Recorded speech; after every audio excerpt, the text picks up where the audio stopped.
എല്ലാവർക്കും സലു കിച്ചണിലേക്ക് സ്വാഗതം. ഞാൻ ഇന്നാൾ പറഞ്ഞിട്ടുണ്ടായിരുന്നില്ലേ, നാടൻ ഏത്തപ്പഴം നമ്മുടെ സനമോൾക്ക് വേണ്ടിയിട്ട് കിട്ടി. അപ്പോൾ അത് ഉണക്കാനൊക്കെ വെച്ചു. അതിൽ കുറച്ച് പഴുക്കാൻ വെച്ചിട്ടുണ്ടായിരുന്നു. അപ്പോൾ നമ്മളിവിടെ എടുക്കുന്നുണ്ടായിരുന്നു. അപ്പോൾ ഇത്രയും പഴം ഒരുമിച്ചിരുന്ന് അങ്ങ് പഴുത്തുപോയി. ഇങ്ങനെ ഭയങ്കര കറുത്ത കളറും അടിച്ചു. അപ്പോൾ ഇനിയിപ്പോൾ അധികം ഇരിക്കത്തില്ല. അപ്പോൾ ഞാൻ എന്ത് ചെയ്യാമെന്ന് വിചാരിച്ചെന്നാൽ, ഇനിയിപ്പോൾ നോമ്പും കൂടി വരെയല്ലേ, അപ്പോൾ നമുക്ക് ഇങ്ങനെ ഒക്കെ ആക്കി വെക്കുകയാണെങ്കിൽ നല്ല ഉപകാരമായിരിക്കും കേട്ടോ. അപ്പോൾ ആദ്യം നമുക്ക് ഈ പഴം ഒന്ന് ആവിയേറ്റി എടുക്കണം. അപ്പോൾ ആഹാര സാധനങ്ങൾ നമ്മൾ വേസ്റ്റാക്കി കളയാൻ പാടില്ലല്ലോ. അപ്പം ഞാനിങ്ങനെ ഇതുപോലെ വരുമ്പോഴേക്കേ ഇതുപോലെയൊക്കെ എന്തെങ്കിലുമൊക്കെ ചെയ്ത് വെക്കുകയാണ് പതിവ് കേട്ടോ. അപ്പോൾ അതവിടെ ആവിയേറ്റുന്ന നേരത്തിന് ഇതാ കുറച്ച് ശർക്കരയൊന്ന് പാനിയാക്കുകയാണ്. കുറച്ച് വെള്ളം ഒഴിച്ചിട്ടാണ് ഞാനിത് പാനിയാക്കുന്നത്. കാരണം ഒരുപാട് വെള്ളം ഒഴിച്ചാൽ വല്ലാതെ അങ്ങ് ലൂസായി പോകും കേട്ടോ. അപ്പോൾ അത് ആ പഴം ആവിയേറി വന്നിട്ടുണ്ട്. അപ്പോൾ ഇനി അതൊന്ന് തണുക്കാൻ മാറ്റി വയ്ക്കാം. അപ്പോൾ അത് ആ ശർക്കര പാനിയും റെഡി ആയിട്ടുണ്ട്. ഇത് അത്ര അധികം തണുത്തിട്ടൊന്നുമില്ല കേട്ടോ. അപ്പം നിങ്ങൾ ഏത്തപ്പഴമൊക്കെ ഇതുപോലെ വരുന്ന സമയത്ത് കിട്ടുമ്പം വീട്ടിലിരിക്കുന്ന സമയത്ത് എന്തൊക്കെയാണ് ചെയ്യുന്നത്? പിന്നെ ഈ ഒരു പരുവമായി കഴിഞ്ഞാൽ നമുക്കിപ്പം വാഴയ്ക്കപ്പം ഉണ്ടാക്കാമെന്ന് വെച്ച് കഴിഞ്ഞാൽ അതിൻ്റെ ആ ഒരു പരുവം തെറ്റിപ്പോയി, അത് നടക്കത്തില്ല. അപ്പോൾ പിന്നെ ഇത് മാത്രമേ ഉള്ളൂ വഴി. അപ്പോൾ ഇതിപ്പം അതിൻ്റെ നടുക്കുള്ള നാരൊക്കെ ഒന്ന് എടുത്ത് കളയാം. ഇപ്പം ഞാനിപ്പം എല്ലാം ഫുള്ളായിട്ട് നമുക്കിങ്ങനെ എടുക്കുമ്പോഴേക്ക് നാര് ചിലതൊന്നും അങ്ങനെ വരത്തില്ല. അത് വന്നില്ലെങ്കിലും പ്രശ്നമൊന്നുമില്ല. കട്ടിയായിട്ടുള്ള സംഭവം ഈ സെൻറ്ററിലുള്ള ആ ഒരു നാരില്ലേ, അതാണ് നമ്മളെടുത്ത് അങ്ങ് മാറ്റി കൊടുക്കണത് കേട്ടോ. ഇതിപ്പോൾ ഇരുന്നാലും വലിയ പ്രശ്നമൊന്നുമില്ല. പിന്നെ ചില ഏത്തപ്പഴത്തിന് കണ്ടിട്ടില്ലേ, നടുക്ക് കട്ടിക്കായിരിക്കും ഈ നാരിരിക്കുന്നത്. അങ്ങനെയാണെങ്കിൽ അതങ്ങ് എടുത്ത് മാറ്റണതാണ് നല്ലതേ. എന്നിട്ട് നമുക്കിത് മിക്സിയുടെ ജാറിലേക്ക് ഇട്ടിട്ട് ഇനി ഒന്ന് അടിച്ചെടുക്കണം. ഒരു തുള്ളി വെള്ളം പോലും നമ്മൾ ഇതിലേക്ക് ചേർക്കരുത്, അല്ലാതെ തന്നെ നമുക്കിത് അടിച്ചെടുക്കാനായിട്ട് പറ്റും കേട്ടോ. അപ്പം ഞാനെന്ന് വെച്ചാൽ ആദ്യം ഒന്ന് പൾസ് ചെയ്തെടുക്കും, എന്നിട്ട് ഇതിനെ ഒന്ന് അടിച്ചെടുക്കുകയാണ് ചെയ്യണത്. ഇപ്പം ഞാൻ 2 ബാച്ചായിട്ടാണ് ഇതിപ്പം അടിച്ചെടുക്കാനായിട്ട് പോണത്. ഈ ഒരു പരുവത്തിലാണ് നമ്മളിത് അടിച്ചെടുക്കാനുള്ളത്. പിന്നെ ഇതിപ്പം നമ്മൾ നല്ല ഉരുളിയിലൊക്കെ റെഡിയാക്കണതാണ് നല്ലത് കേട്ടോ. ചക്ക കിട്ടുമ്പം നമ്മൾ മിക്കവാറും പേര് ചക്ക കൊണ്ട് ഇങ്ങനെ ചെയ്യാറുണ്ട്. പക്ഷെ ഏത്തപ്പഴം കൊണ്ട് ഇതുപോലെ ചെയ്യുന്ന എത്ര പേരുണ്ട്? അപ്പം നമുക്ക് ഉരുളിയിലേക്ക് കുറച്ച് നെയ്യ് ഇതുപോലെ ഒന്ന് ഒഴിച്ച ശേഷം ഇത് നമ്മൾ ഈ അടിച്ചു വെച്ചിരിക്കുന്ന ഏത്തക്ക ഉണ്ടല്ലോ, അത് ഇതിലേക്ക് ഇതുപോലെ ഒന്ന് ഒഴിച്ചു കൊടുക്കാം. കണ്ടോ, ഇപ്പോൾ നല്ല ലൂസ് ബാറ്റർ പോലാണ് ഇതായിരിക്കുന്നത്. ഞാൻ പറഞ്ഞതുപോലെ നിങ്ങൾ അടിക്കാൻ സൗകര്യത്തിന് വേണ്ടി വെള്ളം ചേർത്ത് കളയരുതേ. അങ്ങനെ ഇരുന്ന് കഴിഞ്ഞാൽ ഇത് അധികകാലം നമുക്ക് ഉപയോഗിക്കാനായിട്ട് പറ്റത്തില്ല. എന്നിട്ട് ഇതിപ്പോൾ 2ാമത് അടിച്ചെടുത്ത ബാച്ചാണ് കേട്ടോ. പിന്നെ ഇത് പച്ചയ്ക്ക് അടിച്ചെടുത്തും ചിലർ ചെയ്യുന്നുണ്ട്. പക്ഷെ അങ്ങനെ അടിച്ചെടുക്കുന്നതെന്ന് നല്ലത് ഇതുപോലെ നമ്മൾ പഴം ആവിയേറ്റിയ ശേഷം, അതായത് പുഴുങ്ങിയിട്ട് അടിച്ചെടുക്കുന്നത് തന്നെയാണ് കേട്ടോ. എന്നിട്ട് നമ്മൾ കൈയെടുക്കാതെ ഇതുപോലെ ഇളക്കി കൊടുത്തോണ്ടിരിക്കണം. അല്ലെങ്കിലുള്ള പ്രശ്നം എന്ന് പറഞ്ഞാൽ ഇത് അടുക്കി പിടിക്കാനുള്ള സാധ്യത കൂടുതലാണ്. പിന്നെ ഇടയ്ക്കിടയ്ക്ക് കുറച്ച് നെയ്യ് ഇതുപോലെ ഒന്ന് ഒഴിച്ചു കൊടുത്തിട്ട് നമുക്ക് ഒന്ന് മിക്സ് ചെയ്ത് കൊടുക്കാം. നമ്മൾ ഈ അലുവയൊക്കെ ഉണ്ടാക്കത്തില്ലേ, അതുപോലെ ചെയ്തെടുക്കണം. ഇപ്പം ഇതിപ്പം നമ്മൾ പുഴുങ്ങിയ പഴം ആയതുകൊണ്ട് തന്നെ ഒരുപാട് നേരമൊന്നും നമ്മൾ ഇതുപോലെ ഇളക്കിയെടുക്കേണ്ട കാര്യമില്ല. പിന്നെ കുറച്ച് ഏലക്കാപ്പൊടിയും കൂടി ഇതിലേക്ക് ചേർത്ത് കൊടുക്കാം. അങ്ങനെയൊക്കെ ചേർക്കുമ്പോൾ നല്ല മണവും നല്ല ടേസ്റ്റും ആയിരിക്കും കേട്ടോ. അപ്പോൾ ഇതുപോലെ ഒന്ന് ഇളക്കിയെടുക്കണം. നമ്മൾ ഈ ഇളക്കിക്കൊണ്ടിരിക്കുമ്പോൾ തന്നെ അത് ഈ ഉരുളിയിൽ നിന്ന് വിട്ട് വരുന്നത് നമുക്ക് കാണാനായിട്ട് പറ്റും. എന്നിട്ട് നമുക്കിതിലേക്ക് ശർക്കരപ്പാനി ഒഴിച്ചു കൊടുക്കാം. ഇപ്പോൾ ഏത്തപ്പഴത്തിന് നല്ല മധുരമുണ്ട്. അപ്പോൾ അതിനനുസരിച്ച് മാത്രമേ ഞാനിപ്പോൾ ശർക്കരപ്പാനി ഇതിലേക്ക് ഒഴിച്ചു കൊടുക്കുന്നുള്ളൂ കേട്ടോ. ഇവിടെ എന്ന് വെച്ചാൽ ഒരുപാട് മധുരമൊന്നും ഇതുപോലുള്ള പലഹാരങ്ങളോ അങ്ങനെ എന്തെങ്കിലുമൊക്കെ ഉണ്ടാക്കുമ്പം അത് വലിയ താല്പര്യം ഇല്ല കേട്ടോ ഇവിടെ ആർക്കും. മിതമായിട്ടുള്ള മധുരമാണ് ഓരോന്നിനും എടുക്കുന്നത്. അപ്പം മധുരം വേണ്ടവർ കൂടുതൽ ശർക്കരപ്പാനി ഒഴിച്ചു കൊടുത്താൽ മതി. അപ്പോൾ ഇതുപോലെ ഇടയ്ക്കിടയ്ക്ക് ഒന്ന് ഒഴിച്ചു കൊടുത്തിട്ട് നമുക്ക് ഇതൊന്ന് ഇളക്കി വേണം ഒന്ന് വരട്ടിയെടുക്കാനുള്ളത് കേട്ടോ. ശരിക്കും നമ്മൾ ഈ ഏത്തപ്പഴം ഇതുപോലെ ഒന്ന് വരട്ടിയെടുത്തിട്ട് നമ്മൾ ടേസ്റ്റ് ചെയ്യുമ്പോൾ ഉണ്ടല്ലോ, ചക്കപ്രഥമനല്ല, ചക്ക വരട്ടിയതില്ലേ, അതിൻ്റെ അതേ ടേസ്റ്റ് നമുക്ക് ഫീൽ ചെയ്യും കേട്ടോ. അല്ലെങ്കിൽ നിങ്ങളൊന്ന് ട്രൈ ചെയ്ത് നോക്ക്. അപ്പം ഞാനിപ്പോൾ ഈ ഒരു പരുവത്തിൽ ഗ്യാസ് ഓഫ് ചെയ്ത് ഞാനിത് കണ്ടെയ്നറിലേക്ക് മാറ്റാണ് കേട്ടോ. അപ്പം ഇത് ചീത്താകാതിരിക്കാൻ വേണ്ടിയിട്ട് ഞാൻ ചെയ്യണത് എങ്ങനെയാണെന്ന് വെച്ച് കഴിഞ്ഞാൽ ഞാനിത് ഫ്രീസറിലേക്ക് വയ്ക്കും. പിന്നെ ആവശ്യാനുസരണം എടുത്തിട്ട് ഉപയോഗിക്കുകയാണ് ചെയ്യണത് കേട്ടോ. അപ്പം ഇതിപ്പോൾ തണുത്ത ശേഷമാണ് നമ്മൾ ഇതിലേക്ക് മാറ്റണത്. ഇപ്പം ചെറിയ ചൂടുണ്ട്. നല്ല തണുത്ത ശേഷം നമുക്കിത് ഫ്രീസറിലേക്ക് വെക്കാം കേട്ടോ. അപ്പം ഇങ്ങനെയൊക്കെ നമുക്ക് സമയമുള്ള അനുസരിച്ച് നമ്മൾ ചെയ്ത് വെക്കുകയാണെങ്കിൽ, ഞാൻ പറഞ്ഞില്ലേ നോമ്പൊക്കെ വരുന്ന സമയത്ത് നമുക്ക് എന്തെങ്കിലുമൊക്കെ പലഹാരങ്ങളൊക്കെ ഉണ്ടാക്കാനായിട്ട് വളരെ ഉപകാരമാണ് കേട്ടോ. അപ്പോൾ ആ ഉരുളി ഞാൻ വെള്ളം ഒഴിച്ച് മാറ്റി വെച്ചു. അപ്പോൾ പിറ്റേ ദിവസം രാവിലെയാണ് കേട്ടോ ഇത്. രാവിലെ ഞാൻ പറയാറില്ലേ, എനിക്ക് ഇങ്ങനെ ഊത് കത്തിച്ച് വെക്കണം. ഇപ്പം എൻ്റെ കയ്യിൽ ഊതിരിപ്പുണ്ട്. ഈ ഒരു സാമ്പ്രാണിത്തിരിയാണ് ഞാനിപ്പോൾ ഉപയോഗിക്കുന്നത് കേട്ടോ. ഇത് ഭയങ്കര നല്ല മണമാണ് കേട്ടോ. ശരിക്കും നമ്മുടെ ഊതിൻ്റെ അതേ മണമാണ്. ഇത് ഇവിടെ ഷോപ്പുകളിലൊന്നും കിട്ടാറില്ല ഈ സെയിം സാധനം. ഓൺലൈനിൽ റയറായിട്ടേ കിട്ടാറുള്ളൂ. എനിക്ക് അങ്ങനെ എന്തായാലും ഇപ്പോൾ കുറച്ച് നാളായിട്ട് കിട്ടുന്നുണ്ട്. ഞാൻ ബൾക്കായിട്ട് എടുത്ത് വയ്ക്കും കേട്ടോ. പിന്നെ ഇത് പരസ്യമൊന്നും അല്ല കേട്ടോ. പിന്നെ നേരം വെളുക്കുന്നതൊന്നും ഇപ്പോഴത്തെ പ്രഭാതം കാണിക്കുന്നില്ലോ എന്ന് പലരും പറയും. ഇതിപ്പം 6:15 മണിക്കുള്ള പ്രഭാതമാണ് ഈ കാണുന്നത് കേട്ടോ. നേരം വെളുത്ത് വരുന്നതേ ഉള്ളൂ കേട്ടോ. ഇപ്പം അങ്ങനെ കാണിക്കത്തക്ക രീതിയിലൊന്നുമില്ല. അതുകൊണ്ടാണ് ഞാൻ പിന്നെ അതൊന്നും കാണിക്കാത്തതേ. അപ്പം ഞാനിത് ഫ്രീസറിൽ നിന്ന് പുറത്തെടുത്ത് വെച്ചു. ഇതായത് കണ്ട, നമ്മൾ ഇന്നലെ ഇത് ഫ്രീസറിലേക്ക് മാറ്റിയതാണേ. അപ്പം ഞാൻ വിചാരിച്ച് ഇന്നൊരു സംഭവം ഉണ്ടാക്കാം. അപ്പം അതിന് വേണ്ടിയിട്ട് ഇതാ നമ്മുടെ ഏത്തക്ക കണ്ട ഈ ഒരു പരുവായി. നമുക്ക് ആവശ്യത്തിനുള്ളത് ഒരു പാത്രത്തിലേക്ക് വെക്കണം. ഇപ്പം നിങ്ങളുടെ കയ്യിൽ ഇപ്പോൾ ഓവനൊന്നും ഇല്ലെങ്കിൽ നിങ്ങളൊരു കാര്യം ചെയ്താൽ മതി. നിങ്ങൾ നേരത്തെ എടുത്ത് പുറത്ത് വെച്ചിരുന്നാൽ മതി ആവശ്യത്തിന്. പിന്നെ അത് റൂം ടെമ്പറേച്ചർ ആകുമ്പോൾ കറക്റ്റ് ആവും. ഞാനിപ്പോൾ എങ്ങനെയാ വെച്ചാൽ മൈക്രോവേവിൽ വെച്ച് ഒരു കറക്കി ഇങ്ങ് എടുക്കും കേട്ടോ. അപ്പോഴേക്ക് കറക്റ്റ് പരുവത്തിന് നമുക്കിത് കിട്ടുകയും ചെയ്യും. അപ്പോൾ എനിക്കിനി വാഴയില വേണം. അങ്ങനെ ഞാൻ വാഴയില മുറിച്ചെടുക്കുകയാണ്. അത്യാവശ്യം വലിപ്പമുള്ള വാഴയില തന്നെ എടുത്തു. കാരണം ഇതിപ്പം 2-3 പ്രാവശ്യമായിട്ടൊന്നും എനിക്ക് വന്ന് മുറിക്കാൻ വയ്യ കേട്ടോ. അതുകൊണ്ട് തന്നെ ഒറ്റ വാഴയില അങ്ങ് വലുത് നോക്കി അങ്ങ് എടുത്തന്നേ ഉള്ളൂ കേട്ടോ. അപ്പം ഞാനിപ്പം ഈ പറഞ്ഞ മാതിരി ഇങ്ങനെയൊക്കെയുള്ള പലഹാരം ഉണ്ടാക്കിയിട്ട് കുറേ നാളായി കേട്ടോ. ഇതുപോലെയൊക്കെ ഉണ്ടെങ്കിൽ എനിക്ക് പക്ഷേ ഉണ്ടാക്കിയെടുക്കാൻ ഭയങ്കര ഇൻട്രസ്റ്റ് ആണ്. അതാണ് ഞാൻ ഇന്നലെ തന്നെ എല്ലാം റെഡിയാക്കിയൊക്കെ വെച്ചത്. പിന്നെ ഞാൻ വെള്ളം തിളപ്പിക്കാൻ വെച്ചിട്ടാണ് പോയത്. തിള വന്നപ്പോഴേക്ക് പാകത്തിനുള്ള ഉപ്പിട്ട് കൊടുക്കാം. പിന്നെ നമ്മളുടെ വറുത്ത പച്ചരിപ്പൊടി ഉണ്ടല്ലോ, ഈ പച്ചരിപ്പൊടി ഉണ്ടാക്കിയ വിധമൊക്കെ ഞാൻ ഇതിന് മുന്നത്തെ വീഡിയോയിൽ കാണിച്ചിട്ടുണ്ടായിരുന്നു കേട്ടോ. അപ്പോൾ അതും കൂടി ഇട്ടിട്ട് നമുക്കിതാ നന്നായിട്ടൊന്ന് ഇളക്കി കൊടുക്കാം. അപ്പോൾ ഇതുപോലെ ഒന്ന് ഇളക്കിയെടുക്കണം. ഇനിയിപ്പം നോമ്പിൻ്റെ പ്രിപ്പറേഷനൊക്കെ നിങ്ങളെല്ലാവരും തുടങ്ങിയോ? ഇത് കേൾക്കുന്നവർ തോന്നും തിന്നാൻ വേണ്ടിയിട്ടാണോ നോമ്പ് പിടിക്കുന്നത് എന്നാണ്. അങ്ങനെയല്ല ഞാൻ ഉദ്ദേശിച്ചത്. ഇപ്പം നോമ്പ് തുറക്കുന്ന സമയത്തൊക്കെ ഇതുപോലെയൊക്കെ കരുതി വയ്ക്കുന്ന കാര്യത്തെക്കുറിച്ച് പറഞ്ഞതേ ഉള്ളൂ കേട്ടോ. എന്നിട്ട് നമ്മളുടെ ഈ വരട്ടിയ ഏത്തപ്പഴം ഇതിലേക്ക് ഇട്ടിട്ട് ചേർത്ത് മിക്സ് ചെയ്ത് കൊടുക്കുകയാണ്. ഇതൊരു വെറൈറ്റി രീതിയിലാണ് ഞാൻ റെഡിയാക്കി എടുക്കണതേ. അപ്പം നോമ്പിൻ്റെ ആ സമയത്തെ കാര്യം ഞാൻ പറഞ്ഞതെന്ന് വെച്ചാൽ ഇതുപോലെയൊക്കെ നമ്മൾ നേരത്തെ തയ്യാറാക്കി റെഡിയാക്കിയൊക്കെ വെക്കുകയാണെങ്കിൽ ആ സമയം കൂടി കൂടുതൽ ഇബാദത്ത് ചെയ്യാനും നേരം കിട്ടും. അത്രയേ ഉള്ളൂ കേട്ടോ. അപ്പോൾ ഇത് നമുക്കൊരു താളത്തിലേക്ക് വെച്ചിട്ട് ഒന്ന് കുഴച്ചു കൊടുക്കാം. സാധാരണ നമ്മൾ പത്തിരിക്കും ഇടിയപ്പത്തിനും ഒക്കെ കുഴച്ചെടുക്കത്തില്ലേ, ആ ഒരു രീതിക്ക് തന്നെ ഒന്ന് കുഴച്ചെടുത്ത് കൊടുക്കാം. അപ്പോൾ ഇതിൻ്റെ പ്രത്യേകത എന്താണെന്ന് വെച്ചാൽ നമ്മൾ ഈ ഒരു ഏത്തപ്പഴം വരട്ടിയതും കൂടി ചേർത്താണ് ഈ മാവ് കുഴച്ചെടുക്കുന്നത് കേട്ടോ. ചിലപ്പം നമ്മൾ ഇങ്ങനെ ഈ എന്താ പറയുക തേങ്ങയൊക്കെ ഒപ്പം മിക്സ് ചെയ്തും നമ്മളിത് ചേർക്കാറുണ്ടല്ലോ. അപ്പം ഇതുപോലെ ഒന്ന് കുഴച്ചെടുത്തിട്ടുണ്ട്. ഇനി നമുക്ക് കുറച്ച് കാര്യം കൂടെ വേണം. അപ്പോൾ പാനിലേക്ക് നമുക്ക് കുറച്ച് നെയ്യൊന്ന് ഒഴിച്ച ശേഷം ഇനിയിപ്പം നമുക്ക് അണ്ടിപ്പരിപ്പും കിസ്മിസും ഒക്കെ ഒന്ന് വറുത്ത് കൊടുക്കണം. ഇപ്പം അണ്ടിപ്പരിപ്പിൻ്റെയും കിസ്മിസിൻ്റെ കാര്യം പറയുകയാണെങ്കിൽ നിങ്ങളുടെ വീട്ടിലെ അംഗങ്ങൾക്ക് അതിഷ്ടമാണെങ്കിൽ കൂടുതൽ ഉപയോഗിക്കാം. അതല്ല ഇഷ്ടമില്ലാത്ത ആൾക്കാരും ഉണ്ട് കേട്ടോ ഇങ്ങനെയൊക്കെ ചേർക്കുമ്പോൾ. നിങ്ങൾക്കൊക്കെ എങ്ങനെയാണ് ഇതൊക്കെ കഴിക്കുമ്പം? ഇപ്പം അണ്ടിപ്പരിപ്പും കിസ്മിസും ഒക്കെ ഇഷ്ടമാണ്. എനിക്ക് സത്യം പറഞ്ഞാൽ കിസ്മിസ് വലിയ ഇഷ്ടമില്ല കേട്ടോ. ഭയങ്കര ഒരു മധുരം ആയതുകൊണ്ട്. ഞാൻ പറഞ്ഞില്ലേ, എനിക്ക് മധുര പലഹാരങ്ങളോട് ഇപ്പോൾ വലിയ പ്രിയമൊന്നുമില്ല.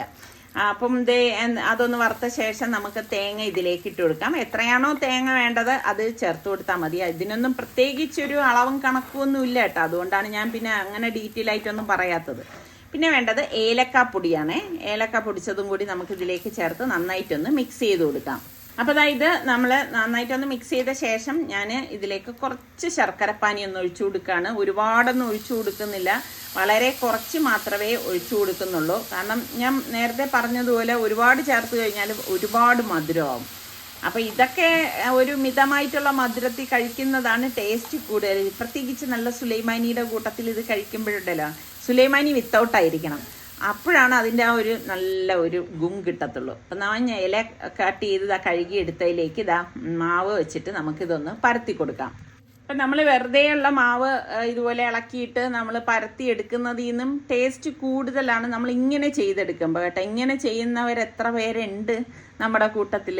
എന്നിട്ട് ഞാൻ ഈ ഫില്ലിങ് ഇതുപോലെ ഒന്ന് വെച്ചു കൊടുക്കുകയാണ്. ഇപ്പം ഈ ഫില്ലിങ്ങിലും നിങ്ങൾക്ക് വേണമെങ്കിൽ ഇപ്പം ഈ തേങ്ങയും അണ്ടിപ്പരിപ്പ് കിസ്മിസ് വറുത്തില്ലേ, അതിൻ്റെ ഒപ്പം ഏത്തപ്പഴം ഉണ്ടെങ്കിൽ ഏത്തപ്പഴം അരിഞ്ഞിട്ട് അതും കൂടി നമുക്ക് നെയ്യിലൊന്ന് വറുത്തിട്ട് ഇതിൻ്റെ ഒപ്പം വഴറ്റിയിട്ട് ഇതിൻ്റെ ഒപ്പം വെക്കുകയാണെങ്കിൽ അതും നല്ല ടേസ്റ്റ് തന്നെ ആയിരിക്കും കേട്ടോ.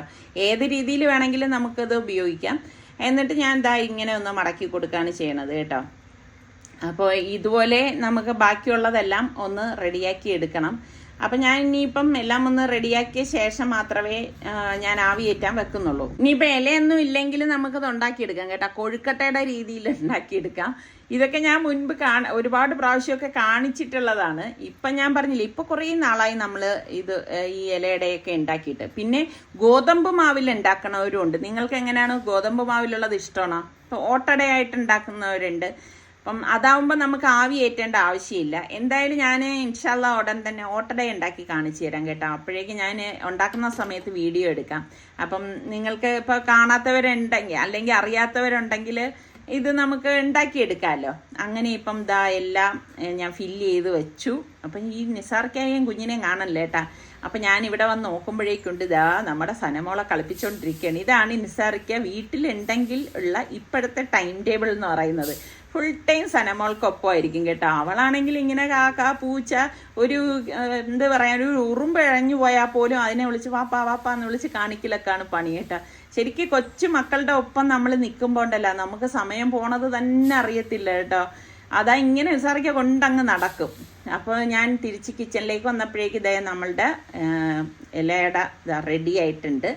അപ്പോൾ അത് ചൂടോടുകൂടി തന്നെ ഞാൻ എടുത്ത് മാറ്റി വെക്കാണ്. ഇത് ശരിക്ക് ഒന്ന് തണുത്ത് കഴിഞ്ഞാൽ നമുക്കിത് കഴിക്കാൻ പറ്റത്തുള്ളൂ കേട്ടോ, അത്ര നല്ല ചൂടായിട്ടിരിക്കുകയാണ്. അപ്പോൾ അടുത്ത ബാച്ച് ഞാൻ ഇതുപോലെ വെച്ച് തന്നെ ഇനിയിപ്പോൾ ഒന്ന് ആവിയേറ്റി എടുക്കാൻ പോവുകയാണ്. അപ്പോൾ സത്യം പറഞ്ഞാൽ ഇന്നത്തെ നമ്മളുടെ ബ്രേക്ക്ഫാസ്റ്റാണ് ഇപ്പം ഞാൻ ഉണ്ടാക്കിയത് കേട്ടോ. ബ്രേക്ക്ഫാസ്റ്റ് ആയിട്ടൊന്നും ഇത് ആരും കഴിക്കാറില്ല, പക്ഷെ ഇവിടെ ഞങ്ങൾ കഴിക്കും കേട്ടോ. ഇനിയിപ്പോൾ വേറെ പലഹാരമൊന്നും ഞാൻ ഉണ്ടാക്കത്തില്ല. പിന്നെ നിസാറിക്ക എനിക്കിവിടെ വേറെ പ്രത്യേകിച്ച് പണിയൊന്നും ഇല്ലയെന്ന് മനസ്സിലാക്കിയത് കൊണ്ട് പള്ളി കഴിഞ്ഞ് മാർക്കറ്റിൽ വന്നപ്പോഴേക്ക് മത്തി കിട്ടിയെന്ന് പറഞ്ഞ് ചാള വാങ്ങിച്ചോണ്ട് വന്നു കേട്ടാ. മറ്റേത് നമ്മുടെ ശീല ചേച്ചി വരുമ്പോഴാണെങ്കിൽ ശീല ചേച്ചി ഇതുപോലെ വെട്ടി ക്ലീൻ ചെയ്തൊക്കെ തരുമല്ലോ. പിന്നെ ഞാൻ പറഞ്ഞു എന്തായാലും ഇത് ക്ലീൻ ചെയ്തിട്ട് ബാക്കി കാര്യം, കാരണം ഇത്രയും ഉള്ളത് കൊണ്ട് അത് നമ്മൾ ക്ലീൻ ചെയ്യാതെ എനിക്ക് വെച്ചിരുന്നു കഴിഞ്ഞാൽ ഭയങ്കര ബുദ്ധിമുട്ടാണ് കേട്ടോ. അപ്പം ഈ ചാള ക്ലീൻ ചെയ്യുക എന്ന് പറഞ്ഞാൽ ഒരു പണിയാണ് അല്ലേ. സത്യം പറഞ്ഞാൽ എനിക്ക് വലിയ മീനൊക്കെ ആണെങ്കിൽ വെട്ടാൻ എനിക്കൊരു മടിയില്ലേ. ഇങ്ങനെയുള്ള മീന് വെട്ടാൻ ഭയങ്കര മടിയാണ്. ഇതാ നമ്മുടെ ഈ പൂച്ച പ്രസവിച്ചു കേട്ടോ. അപ്പുറത്തെ വീട്ടിലാണ് പോയി പ്രസവിച്ചത്. ഒരു ദിവസം നമ്മുടെ സനമോളുടെ ബർത്ത്ഡേയുടെ അന്ന് ഞാൻ അവിടെ ചെന്നപ്പോൾ ഉണ്ട് 3 കുഞ്ഞുങ്ങൾ പാല് കൊടുത്തോണ്ടിരിക്കുകയാണ് കേട്ടാ. സനമോക്കും അത് കണ്ടപ്പോൾ ഭയങ്കര സന്തോഷം. അപ്പം അങ്ങനെ നിസാറിക്ക പൂച്ചയ്ക്ക് ഇതാ കുറച്ച് ആഹാരം കൂടെന്ന് പറഞ്ഞു. അങ്ങനെ കുറച്ച് മീനും മീനിൻ്റെ ആ ഒരു വെട്ടിയ ഭാഗമൊക്കെ എടുത്ത് ഞാൻ വെച്ചു കൊടുത്തു. അത് പാവം അവിടെ ഇരുന്ന് ഇങ്ങനെ കഴിച്ചുകൊണ്ടിരിക്കുകയാണ്. നമ്മുടെ കൂട്ടത്തിലൊക്കെ ഈ മീൻ വെട്ടാൻ ഇഷ്ടമുള്ള എത്ര പേരുണ്ട്, ഇനി ഇഷ്ടമില്ലാത്ത എത്ര പേരുണ്ട്. എനിക്കങ്ങനെ വലിയ ഇഷ്ടമൊന്നുമില്ല കേട്ടോ. ഞാൻ പറഞ്ഞില്ലേ വലിയ പാര മീൻ അങ്ങനെയൊക്കെ ഉള്ളതൊക്കെ വെട്ടാൻ എനിക്ക് വലിയ പ്രയാസമൊന്നുമില്ല. പക്ഷെ കൊച്ചു മീനുകൾ വെട്ടിയെടുക്കുക എനിക്ക് ഭയങ്കര ഒരു പ്രയാസം ഉണ്ടെന്നുള്ളതല്ല, ഒരു മടിയാണ് ഇതൊക്കെ ചെയ്യാനായിട്ട്. അപ്പോൾ ഇത് തണുത്തപ്പോഴേക്ക് നിസാറിക്കൊക്കെ എന്നെ ആദ്യം ഒരു പീസ് കഴിക്കാനായിട്ട് കൊണ്ട് കൊടുത്തു. അങ്ങനെ ഇപ്പം നിസാറിക്ക കഴിക്കുകയാണ്. അപ്പം കഴിച്ചിട്ട് അഭിപ്രായം പറഞ്ഞതാണ് ആ തല കുലുക്കേട്ട കൊള്ളാം എന്നുള്ളതാണ് അതിൻ്റെ സിമ്പിൾ. എന്തായാലും ഇത് നല്ല ടേസ്റ്റാണ്. നിങ്ങളൊന്ന് ട്രൈ ചെയ്യാത്തവർ ട്രൈ ചെയ്ത് നോക്കിയിട്ട് ഫീഡ്ബാക്ക് തരണേ. ഇന്ന് നമുക്ക് കുഞ്ഞമ്മത്തിയല്ലേ കിട്ടിയത്. അപ്പോൾ വെറൈറ്റി രീതിയിലാണ് ഞാനിത് ഉണ്ടാക്കണത്. ഒരു പീസ് ഇഞ്ചി, ഒരു 8-10 ചുവന്നുള്ളി, ഒരു 4-5 വെളുത്തുള്ളി അല്ലി, ഒരു കൈപ്പിടി കാന്താരി മുളകാണ് കേട്ടോ. ഇതാണ് ഇതിൻ്റെ ഹൈലൈറ്റ് എന്ന് പറയുന്നത്. പിന്നെ കുറച്ച് കറിവേപ്പിലയും കൂടി നമുക്കിതിലേക്ക് ഇട്ട് കൊടുക്കണം. ഇനി മെയിനായിട്ട് നമുക്ക് വേണ്ടത് പച്ചക്കുരുമുളകാണ്. പച്ചക്കുരുമുളക് എൻ്റെ കയ്യിൽ ഇല്ലാത്തത് കൊണ്ട് ഞാൻ ഉണക്കക്കുരുമുളക് ഇതുപോലെ 1 ടേബിൾ സ്പൂൺ ഫുൾ എടുത്തില്ല, ഇത്രയും എടുത്തു. പിന്നെ നമുക്ക് പുളിവെള്ളം വേണം. പുളിവെള്ളം നമുക്കിതിലേക്ക് ഇതുപോലെ ഒന്ന് ഒഴിച്ചു കൊടുക്കണം കേട്ടോ. ഈ ഒരു രീതിയിലാണ് ഒഴിച്ചു കൊടുക്കുന്നത്. ഒരു സ്പെഷ്യൽ മസാലക്കൂട്ടാണ് കേട്ടോ ഇത്. പുളി നല്ലതുപോലെ ഇതുപോലെ ഒന്ന് നന്നായി ഞെക്കി പിഴിഞ്ഞ് അതിലേക്ക് ഒഴിക്കുക. പാകത്തിനുള്ള ഉപ്പിടുക. എന്നിട്ട് നമുക്കിതൊന്ന് അരച്ചു കൊടുക്കാം. ഇതുപോലെ ഒന്ന് നല്ലതുപോലെ ഒന്ന് അരച്ചെടുത്ത ശേഷം വേണം നമ്മളിതിലേക്ക് ഇപ്പോൾ കണ്ട മഞ്ഞളൊന്നും ചേർത്തില്ലല്ലോ, നമുക്ക് 1 ടീസ്പൂൺ മഞ്ഞൾപ്പൊടിയും കൂടി ചേർത്ത് കൊടുക്കാം. എന്നിട്ട് വീണ്ടും ഒന്ന് കറക്കി കൊടുക്കാം. അപ്പോൾ ഇതിൽ വേറെ നമ്മൾ പൊടികളായിട്ടൊന്നും ചേർക്കുന്നില്ല. ഇതാണ് നമ്മളുടെ മസാലക്കൂട്ടെന്ന് പറയുന്നത് കേട്ടോ. അപ്പം ഞാൻ മത്തി നന്നായിട്ട് കഴുകിയെടുത്ത് ഒന്ന് വരഞ്ഞിട്ടുണ്ടായിരുന്നു കേട്ടോ. ഇത്രയും മത്തിയാണ് വാങ്ങിച്ചുകൊണ്ട് വന്നത്. ഇതിലേക്ക് നമ്മളുടെ ഈ അരപ്പ് ഫുള്ളായിട്ട് നമുക്ക് ഇട്ട് കൊടുക്കാം. ഇട്ട് കൊടുത്ത ശേഷം ഇതുപോലെ ചേർത്ത് കൊടുത്തിട്ട് നല്ലതുപോലെ എല്ലാം കൂടി ഒന്ന് മിക്സ് ചെയ്ത് കൊടുക്കണം. ആ അടപ്പിലും ഒക്കെ ഇതുപോലെ നമ്മൾ അരച്ചെടുക്കുമ്പം മസാലകൾ കാണും. അപ്പം അതൊന്നും കളയരുത്. മസാല നല്ലതുപോലെ ഇട്ട് കൊടുത്ത ശേഷം നമുക്കിതിലേക്ക് വെളിച്ചെണ്ണയാണ് ഒഴിച്ചു കൊടുക്കുന്നത്. വെളിച്ചെണ്ണ മസ്റ്റായിട്ട് നമ്മൾ ഇതിലേക്ക് ഒഴിച്ചു കൊടുക്കണം കേട്ടോ. എന്നിട്ട് നമുക്ക് എല്ലാം ചേർത്തൊന്ന് മിക്സ് ചെയ്ത് കൊടുക്കണം. പിന്നെ ഇങ്ങനെ മസാല ചേർത്ത് മിക്സ് ചെയ്ത് ഉടൻ നിങ്ങൾ കുക്ക് ചെയ്യരുത്. കുറഞ്ഞത് അരമണിക്കൂറെങ്കിലും നമ്മൾ ഇതൊന്ന് മാറ്റി വെക്കണം കേട്ടോ. കാരണം ആ മസാലയൊക്കെ ഒന്ന് പിടിക്കാൻ വേണ്ടിയിട്ടേ. നിങ്ങൾ ഫ്രിഡ്ജിൽ വെച്ചാലും കുഴപ്പമില്ല, കാരണം വെളിയിൽ ഇപ്പോൾ ചൂടൊക്കെ ഇല്ലേ, അപ്പോൾ ചീത്തായി പോയാലോ. അതുകൊണ്ട് ഞാൻ ഇങ്ങനെയെന്ന് വെച്ചാൽ മസാലയൊക്കെ പറ്റി അങ്ങ് ഫ്രിഡ്ജിലോട്ട് വയ്ക്കും. അരമണിക്കൂർ കഴിഞ്ഞേ വന്ന് റെഡിയാക്കത്തുള്ളൂ. അപ്പോൾ ഞാൻ വെച്ച ശേഷം ഇവിടെ എൻ്റെ തുണിയൊക്കെ വാഷിങ് കഴിഞ്ഞ് കിടക്കുകയായിരുന്നു. അപ്പം എനിക്കിത് മേളിലോട്ട് കൊണ്ട് വയ്ക്കണമല്ലോ എന്ന് ഞാനിങ്ങനെ പറഞ്ഞപ്പം ഫാബിയോൾ പറഞ്ഞ് ഞാൻ കൊണ്ട് വെച്ച് തരാം ഉമ്മിയ അത് വിരിക്കാനായിട്ടെന്ന് പറഞ്ഞു. കാരണം ഞാൻ കുളിയൊക്കെ കഴിഞ്ഞ് വന്നതാണ്. അപ്പം എനിക്കാണെങ്കിൽ ഈ പറഞ്ഞ മാതിരി ഈ ഇടയ്ക്കിടയ്ക്ക് ഭയങ്കര കൈവേദനയാണ് കേട്ടോ. പിന്നെ ഫാബിമോൾ എന്നെ ഇതുപോലെയൊക്കെ ഹെൽപ്പ് ചെയ്ത് തരുന്നുണ്ട്. അപ്പോൾ അവൾ കൊണ്ട് വെച്ച് തരാമെന്ന് പറഞ്ഞപ്പോഴേക്ക് ഇതാ കൊണ്ടുവച്ചു. എനിക്ക് എന്നാലും കാണുമ്പോൾ വിഷമം തോന്നും കേട്ടോ. അവൾ തൂക്കി പിടിച്ചൊക്കെ കൊണ്ടുപോകണത് കാണുമ്പോൾ ഞാൻ പിടിക്കാമെന്നൊക്കെ പറഞ്ഞാലും അവൾ പറയും വേണ്ട ഞാൻ കൊണ്ട് വെച്ച് തരാമെന്ന് പറയും. അങ്ങനെ ഇപ്പം എന്താ എൻ്റെ തുണിയൊക്കെ ഞാൻ ഇവിടെ നിന്ന് വിരിച്ചിടയാണ്. അപ്പോൾ ആദ്യം ഞാൻ വിചാരിച്ച് ടെറസിൽ കൊണ്ട് വിരിച്ചാലോ എന്ന് വിചാരിച്ചു. പിന്നെ വിചാരിച്ചു മഴ പെയ്യുകയാണെങ്കിൽ ഇപ്പോൾ ഇടയ്ക്കിടയ്ക്ക് കാലാവസ്ഥയൊക്കെ മാറുന്നുണ്ടേ. പിന്നെ ഞാൻ ഓടി മുകളിലെത്തുമ്പോഴേക്ക് മഴ വീഴുകയാണെങ്കിൽ പണി കിട്ടിയത് തന്നെ. വേണ്ട, ഇവിടെ തന്നെ അങ്ങ് വിരിച്ചിട്ടേക്കാന്ന് വിചാരിച്ചു. അപ്പം നിങ്ങളുടെ നാട്ടിലൊക്കെ മഴയുണ്ടോ? മഴയുണ്ടെങ്കിൽ നിങ്ങളുടെ നാടും കൂടി ഒന്ന് എഴുതണേ. ഇന്ന് ഇപ്പം നോക്കുമ്പോഴേക്ക് ചെറിയൊരു മഴക്കോള് പോലെയൊക്കെ ഉണ്ട്. പണ്ടത്തെ മാതിരിയുള്ള അത്ര നല്ല ഒരു കാലാവസ്ഥയൊന്നും ഇല്ല കേട്ടോ. അപ്പം ഞാൻ ഒരു പീസ് വാഴയിലയും കൂടി എടുക്കാൻ വന്നതാണ് കേട്ടോ. രാവിലെ എടുത്ത എൻ്റെ ഇല തീർന്നു പോയായിരുന്നു. അപ്പം അടുത്തതാ നമ്മളുടെ ഗ്രിൽ പാൻ വച്ച ശേഷം ഈ വാഴയില ഇതുപോലെ ഒന്ന് വെച്ച് കൊടുക്കണേ. വാട്ടയൊന്നും ഇല്ല കേട്ടോ. എന്നിട്ട് നമ്മുടെ ഈ മസാല പരട്ടിയ മത്തി ഉണ്ടല്ലോ, കുഞ്ഞൻ മത്തി ഇതുപോലെ ഒന്ന് അടുക്കി നിരത്തി അങ്ങ് വെച്ച് കൊടുക്കും. അപ്പോൾ ഇതെൻ്റെ പുതിയ ഗ്രിൽ പാനാണ് കേട്ടോ. നല്ല യൂസ്ഫുള്ളാണ് എനിക്ക്. കാരണം എൻ്റെ ഫുള്ള് ഇതുപോലെ നമുക്ക് വെച്ചെടുത്ത് സംഭവം കിട്ടുവാണ് കേട്ടോ. അപ്പം എന്നിട്ട് അതിൽ ആ ഒരു മസാലയൊക്കെ ഇതിൻ്റെ മീതെ ഇതുപോലെ അങ്ങ് ഒഴിച്ചു കൊടുക്കണം. ഒഴിച്ചു കൊടുത്ത ശേഷം ഇനി എന്താ ചെയ്യേണ്ടതെന്ന് വെച്ചാൽ ഞാനിപ്പോൾ തീ ഓൺ ചെയ്ത് വെച്ചിരിക്കുകയാണ് കേട്ടോ. അതാണ് ആ ഇലയൊക്കെ ഇങ്ങനെ വാടി വരണത്. മുകളിൽ ഇതുപോലെ മറ്റൊരു ഇല ഞാൻ ഇങ്ങനെ അങ്ങ് കവർ ചെയ്ത് വെച്ച് കൊടുക്കുകയാണ് കേട്ടോ. ഇനി ഒരു അടപ്പുണ്ട്, ലിഡുണ്ട്, അതങ്ങ് കവർ ചെയ്യും. ഇത്ര മാത്രമേ ഞാൻ ചെയ്യാറുള്ളൂ. ഇനി സ്ലോ ഫ്ലെയിമിൽ വെച്ചാണ് ഇത് റെഡിയാക്കണത്. അപ്പോൾ ഇടയ്ക്ക് ഞാൻ ഇതിൻ്റെ ഇലയൊന്നും മാറ്റുകയാണ്. അപ്പോൾ ചാറൊക്കെ തിളച്ചുകൊണ്ടിരിക്കുന്നത്.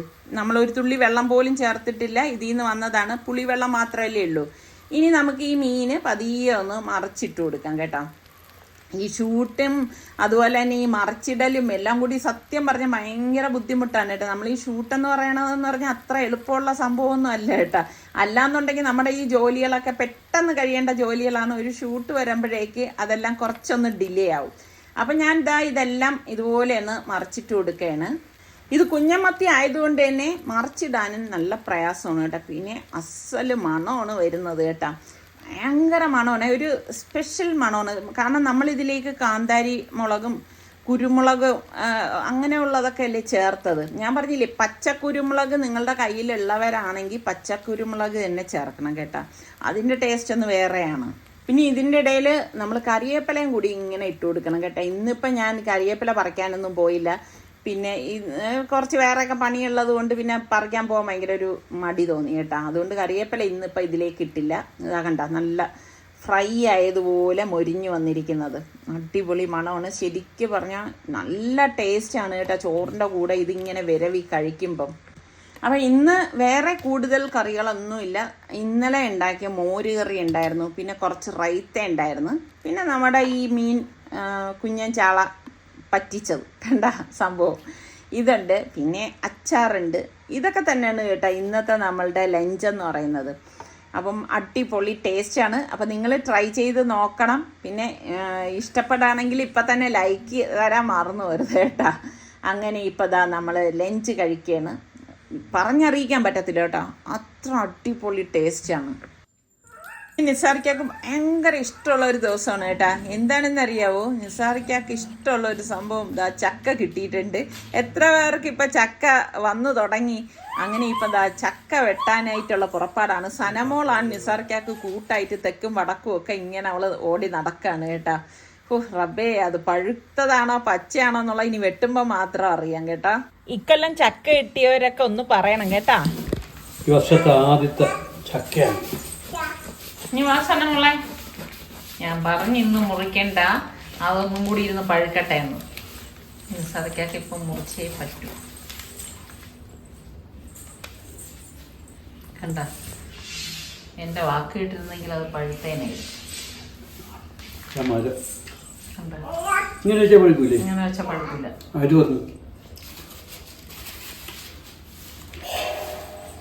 കഷ്ടമായി. എന്താ സമി നമുക്കൊരു കാര്യം ചെയ്യാം, ഇവിടുത്തെ ചോദിക്കാം. യോഗസിൻ്റെ അടുത്താ? ഓ, അപ്പൊ അവരെ മറുപടി കിട്ടുമ്പോഴേക്കും ഇതൊരു വഴിക്കാവും. ഇല്ല, ഇപ്പൊ അടുത്ത വീഡിയോയിൽ വരുവാണല്ലോ. ഇത് വെച്ചേക്കാൻ പോണേ ഞാൻ എന്തായാലും.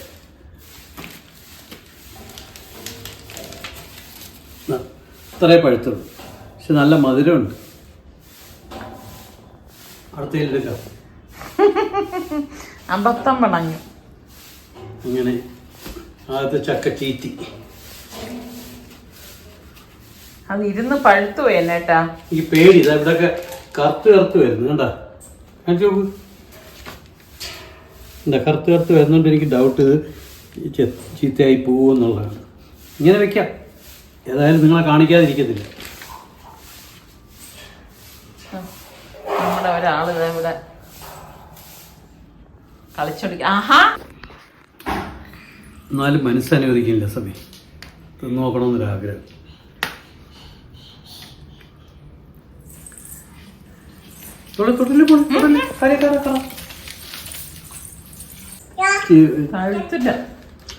ടിഷ്യൂ വെച്ച് മൂടിയാൽ മതിയാ.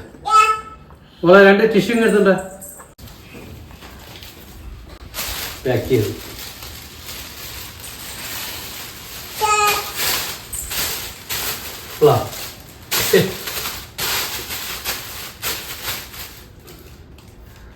വെറുതെ മോളെ തനു അപ്പ കുരുമ്പത്ത് തനു കുരുമ്പത്ത് അപ്പ കുരുമ്പത്ത് അപ്പ കുരുമ്പത്ത്